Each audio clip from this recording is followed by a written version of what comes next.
the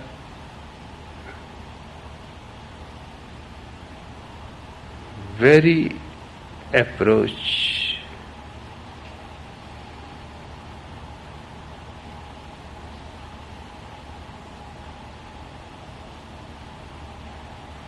of our commune is neither communist nor capitalist.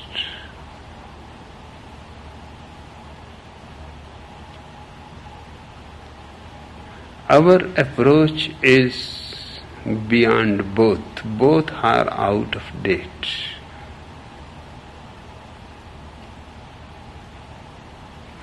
If we have to choose between the two, between communism and capitalism, I will choose capitalism, because at least it gives freedom to the individual, freedom of expression, freedom to own things. It is something tremendously significant to understand that if your all belongings are taken away from you by the government and they belong to the state and you are left alone, naked, they have destroyed major part of your individuality. Your belongings are in a subtle way are extensions of your individuality. Your clothes, your style of wearing those clothes, your house, your furniture, your way of keeping your house clean or unclean, your garden. If everything belongs to the state and nothing belongs to you, you are just a naked animal.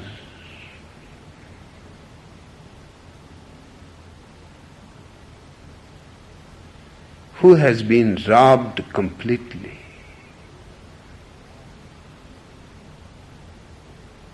That's what they do in Soviet Russia. For example,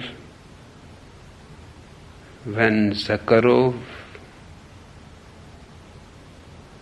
received the Nobel Prize and against the government's will accepted it,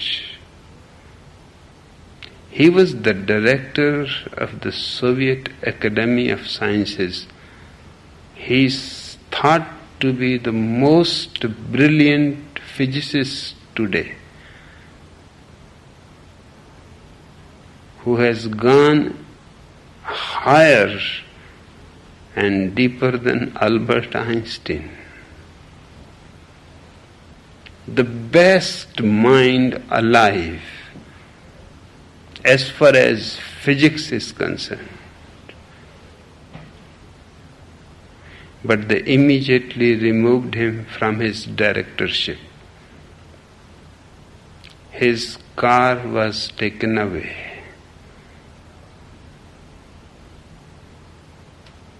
His salary was reduced from 1,000 rubles to 500 rubles.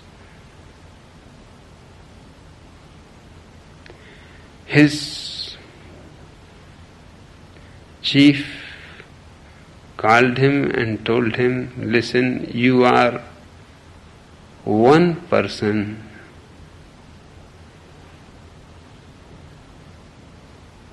in millions of people who has a personal car. To have a personal car in Soviet Union is a dignity. but you will have to lose it. And you will have to lose the house. You cannot live in this big, beautiful mansion anymore.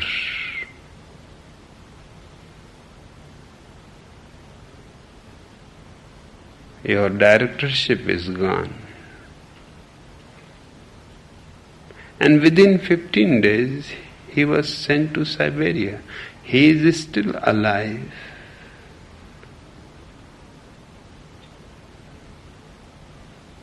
The best mind in the world is doing nothing.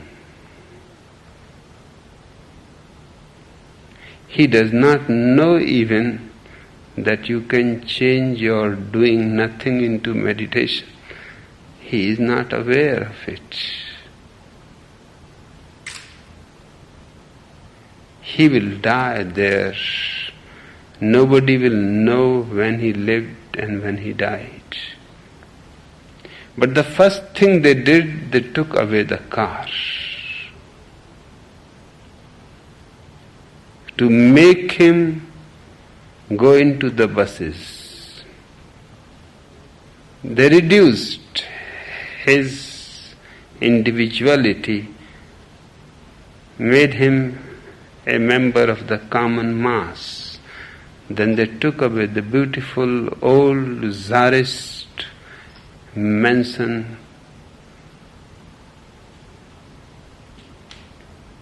and sent him into an ordinary quarter where other laborers live.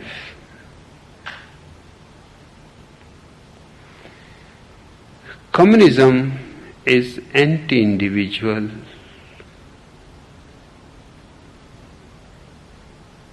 It is basically state capitalism. Everything is owned by the state. But this is only theory, because state is not somebody there. State means the clique, the gang, the mafia that is in power. And for 60 years the same gang has remained in power. People have changed,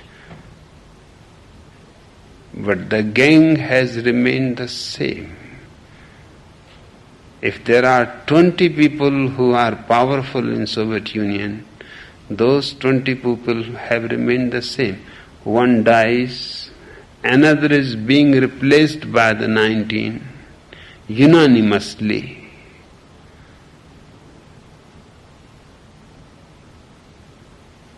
That's why the circle remains the same. And anybody who comes to replace is chosen by the older group unanimously, otherwise not.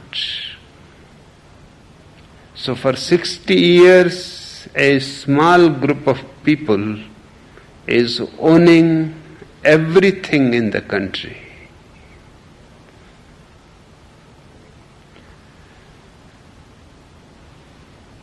There is no freedom for press, only government publishes books, newspapers, magazines. The people cannot even know whether what is printed is true or false. There is no way to compare it. Even people cannot listen to radio stations from outside. If they are caught, it is a great crime. They can be thrown into jail for 5 years, 10 years.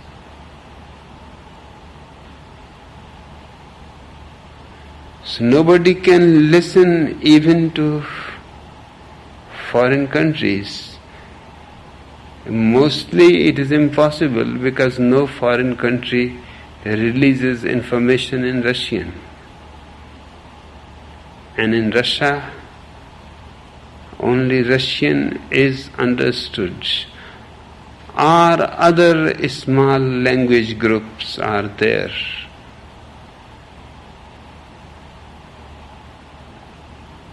They cannot understand anything from the outside world. The language is the barrier.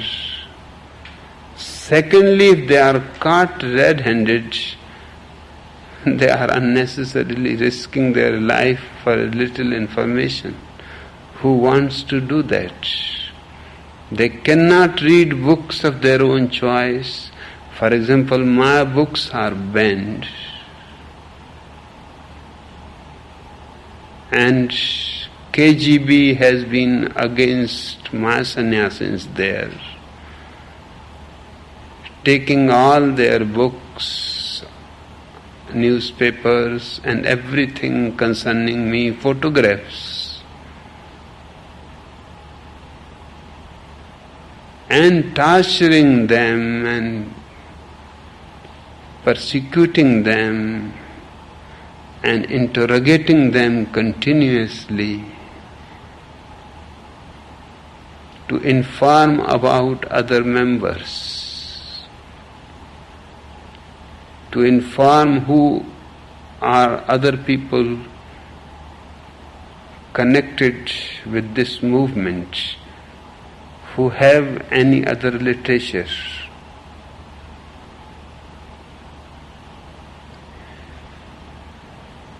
Now, this kind of a society is inhuman. In Russia, it is impossible even for Karl Marx to be born again, because he was a free thinker. England allowed him to publish his books against England, against capitalism. Russia will not allow him to publish a book against Russia and against communism. So in these 60 years, Russia has not given any geniuses. And this is more important to remember, because before the revolution, Russia was one of the most potential country from where geniuses have come. The best novelists were Russians. If you take a list of 10 great novels in the whole history of world, the 5 first you will have to place the Russian ones. There is no other way, because they produce the best novels, poetry, painting. All that creativity has been destroyed.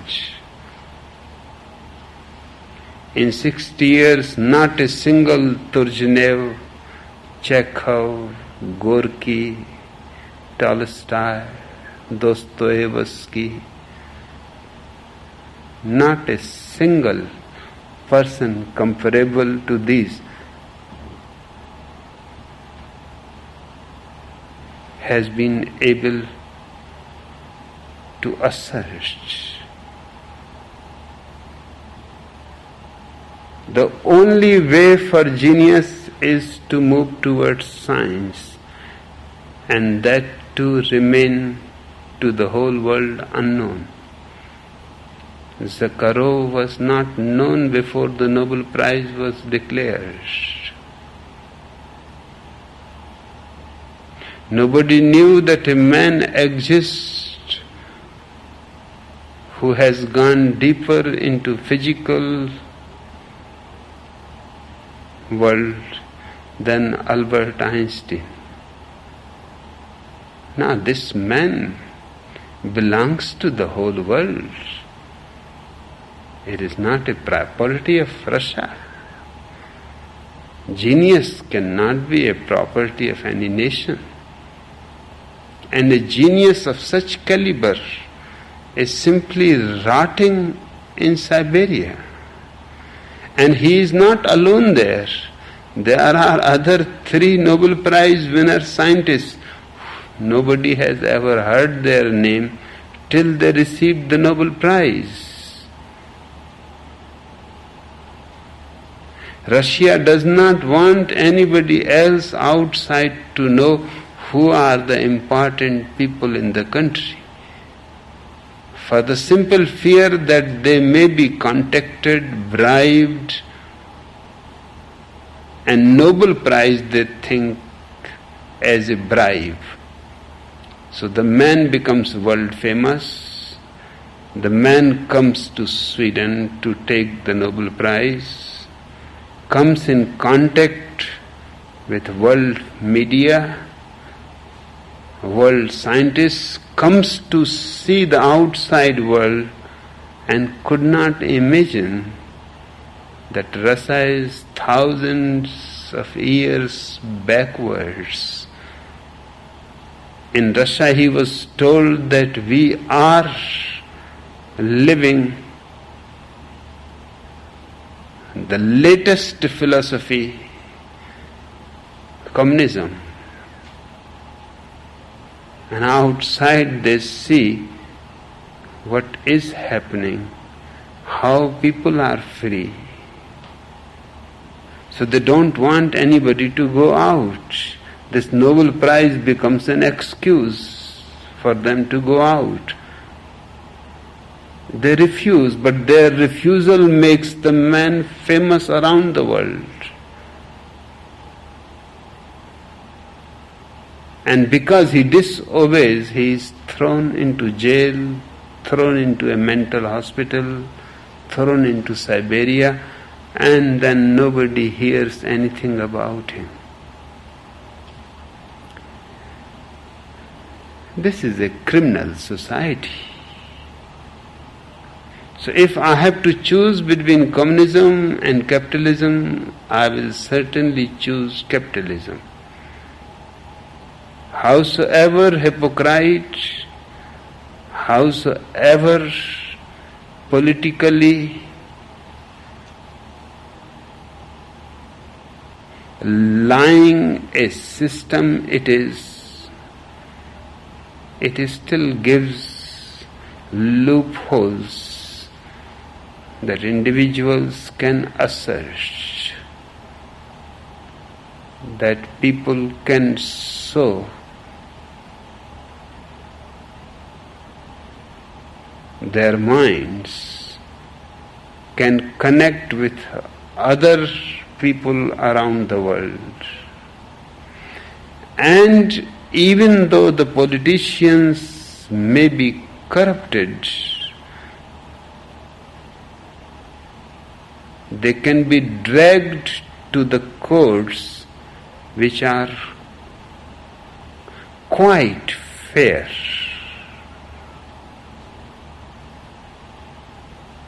Particularly the Supreme Court, because no politician can do any damage to any judge of the Supreme Court.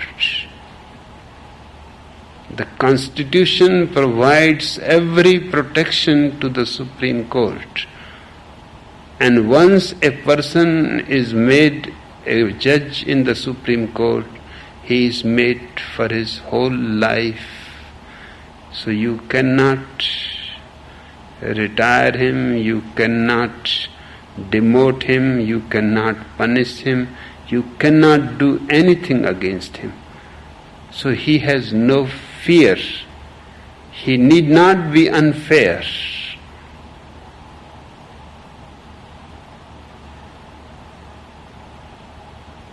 The Supreme Court of America perhaps is the only court in the whole world who is most fair. It can give judgments against the president without any fear.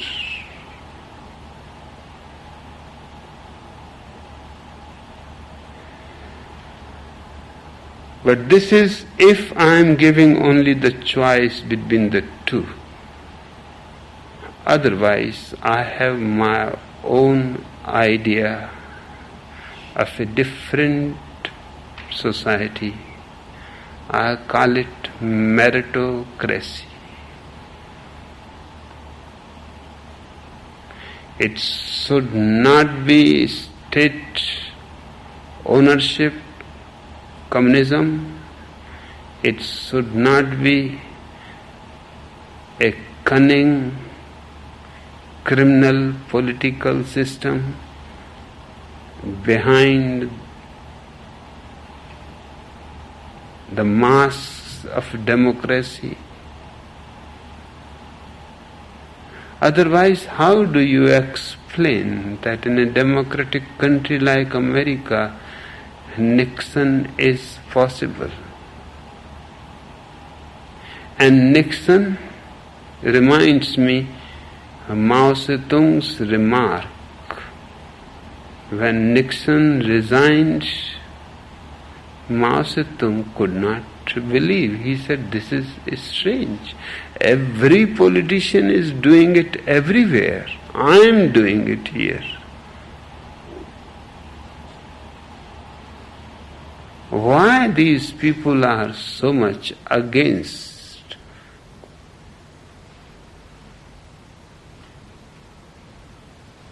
And why the courts and the newspapers have so much power?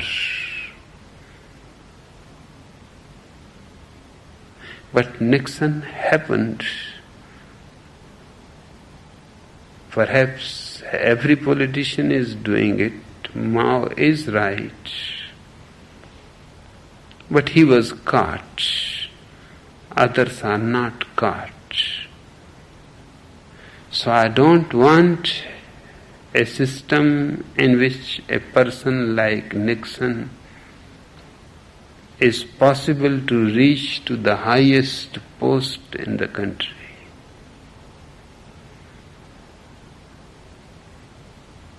I do not want a system like America where 20% presidents have been murdered.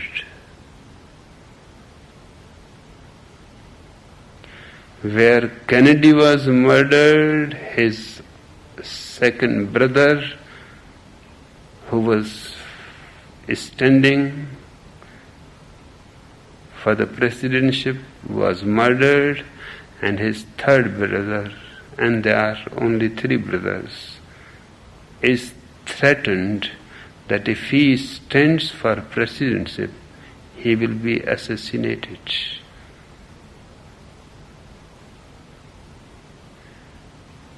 The poor woman, the mother of these 3 Kennedys, is 90 years old. She has seen the death of 2 sons, young, immensely intelligent. She knows the third has the capacity to become the president, but she has taken a promise from the third that till I am alive, you should not stand, because it will be too much. I have suffered too much, 2 deaths of my sons. You are my last son. I would not like you dead before my eyes. Let me first die, then you are free. You can stand for the presidency. Now this kind of country where criminals are ruling and people who can do immense good to the country are prevented. Who is preventing them? Who killed the 2 Kennedys? who is threatening the third one, and why they are not killing Jimmy Carter or Ronald Reagan. Nobody bothers, but it is simple that anybody, any group, any gang who has killed Kennedys is somehow connected with Ronald Reagan, with Nixon.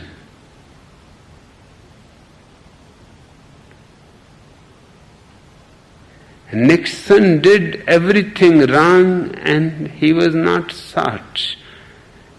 And Kennedy was not doing anything wrong. In fact, because he was trying to do something good, he was sought. This is a very corrupted state of affairs. My political system is totally different. I call it meritocracy because it will depend on merit. It will not be a political system. It will not have any political parties. People will be standing for posts on their own merit. And each individual will decide on his own because no political party will be pressurizing him. There will be no political party at all. Individual to individual. No gang will be allowed.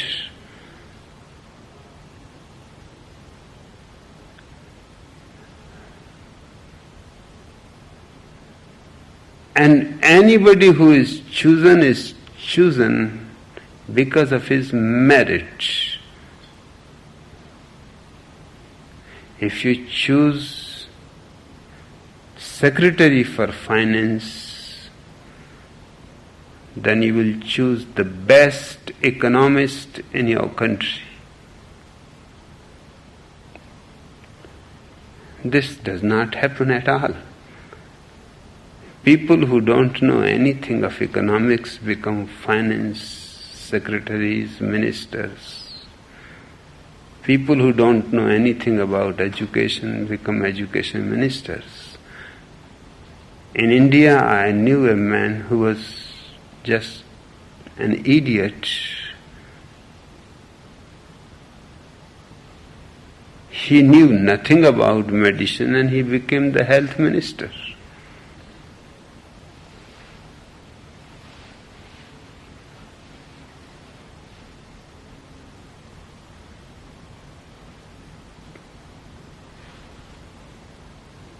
In a meritocracy, this type of man can never become a health minister because there will be more qualified people standing for the post.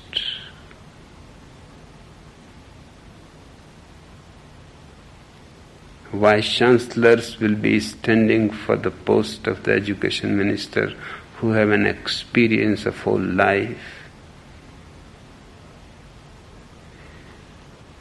No political parties because they pressurize, they accumulate money, they gather people into a certain group,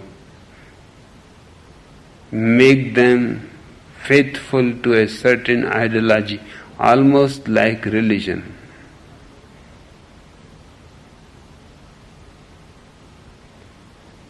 Political parties are dangerous, just as religions are dangerous. I want religion to be individual. It is an individual search for truth, and politics is an individual search for a better society, better culture.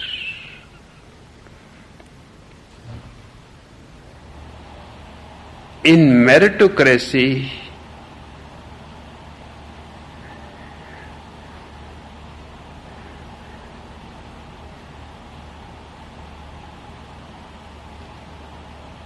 my idea is to have communes rather than cities. Communes rather than families.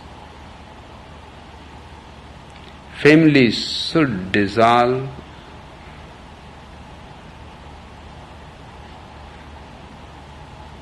Pour all their energies into one pool. Big cities should become divided into small communes, running their affairs on their own.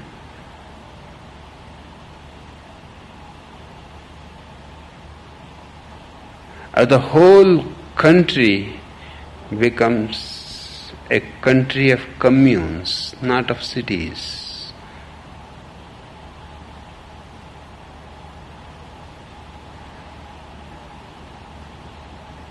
These communes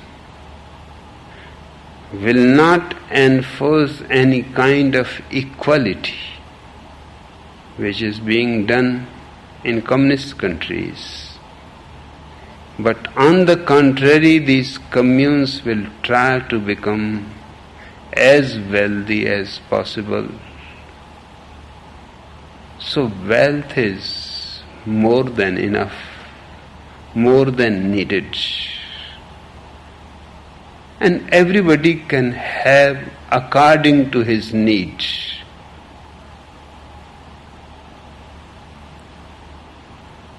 I believe in abundance. I don't believe in poverty. And I believe that man is capable of creating immense wealth. Just he has to be given right opportunity. Wealthy communes, still no enforcement of equality. Although without enforcement, out of love and out of compassion and friendship, there will arise a different kind of equality. Nobody will think about it. Now here everybody is eating the same food, equal. But we are not bragging about it that this is communism. And this is simply human, that everybody who is here is essential part of the commune, should receive the same food, should receive as far as possible everything that he needs: medical care, recreation, entertainment.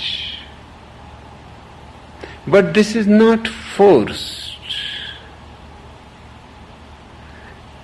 It has to come by itself. Just as air is enough, so nobody keeps it locked inside the house, that sometimes air may be scarce and I may die out of a scarcity of oxygen, so I should keep something stored. Air is enough. In the same way, everything should be more than enough and available to everybody without any discrimination. No political party, no religious party. communes living out of love, no families, no equality imposed, but an equality coming on its own, just out of sheer love and brotherhood. And finally,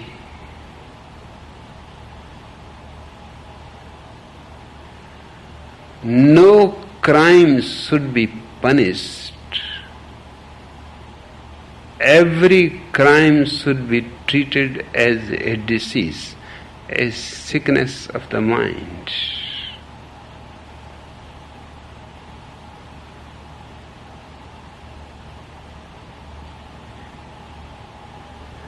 And if meritocracy spreads all over the world, there is no need for nations. If you can have the best mind to be the education minister of the whole world, then why have a third-class mind just because he happens to be an Oregonian or American? All that is essential, academic institutions, scientific academies, art, everything that is useful should be international. Its branches can be all over the world, but it should be in the hands of the best people, the genius. It is really amazing that an art school will exist, but Picasso will not be accepted as the director of it.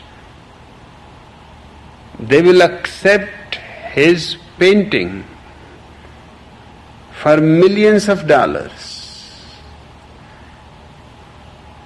And somebody who is not known by anybody, whose not a single painting has been sold or is exhibited in any exhibition, remains the director of the art institute. Just because he has a degree, knowledgeability. Painting does not depend on knowledgeability. Otherwise, Mozart cannot be a director of a music institute.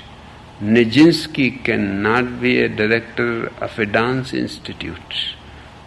Because these people have no knowledge, no degrees, but they have merit, they have experience, they have the magic, the charisma. All the institutions of the world should be in the hands of charismatic people. There are always enough charismatic people, but they are not allowed in the competition. For many reasons, these charismatic people are rebellious, so they rarely manage to get a university degree. Long before they are expelled.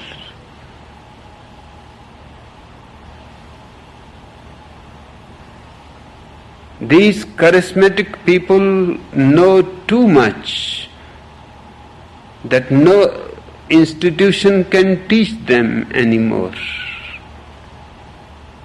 So there is no point in joining those institutions and wasting time. But then they cannot become directors. It is an ugly world. because we should like people like Mozart to be music directors.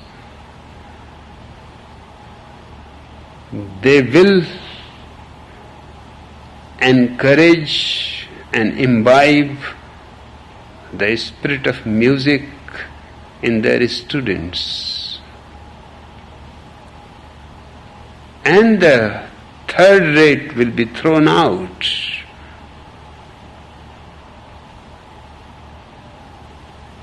And one who is accepted by Mozart has already got the degree by his acceptance, by his entrance.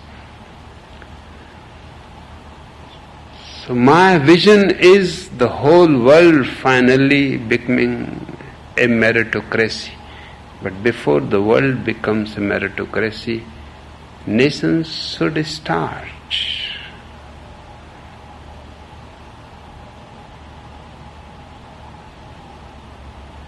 And the meritocracy will have all that is beautiful in democracy and all that is beautiful in communism. And it will not have all that is ugly in communism and all that is ugly and phony in democracy. And it is time to give chance to something new. Okay, sir.